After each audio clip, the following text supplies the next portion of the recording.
Bahayag na sa publiko ang kapatid ni Alice Guo at isiniwalat ang umano'y maitim na plano sa likod ng iskandalo ni Alice Guo.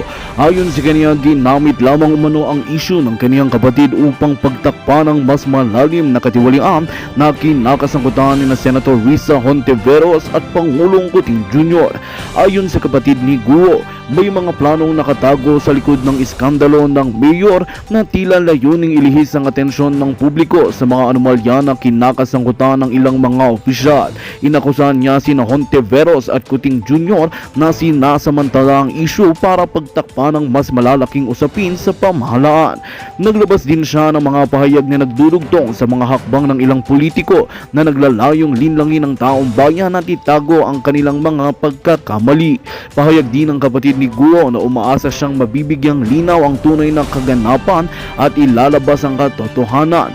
Hinimok niya ang publiko na maging mapanuri at huwag magpapadala sa mga panlilinlang na naglalayong ilihis ang tunay na isyu. Kasalukuyang tinututukan ng media at ng mga kinauukulan ng mga pahayag na ito at inaasahang magsasagawa ng investigasyon upang malaman ang bunot dulo ng mga akusasyon. At yan nga ang balitang ating pagkakatutukan. Ngunit bago ang lahat, siguraduhin mag-subscribe at i-hit ang notification bell para sa patuloy na pagtutok sa mga sigap ng bagong balita sa tunay na boses ng masa.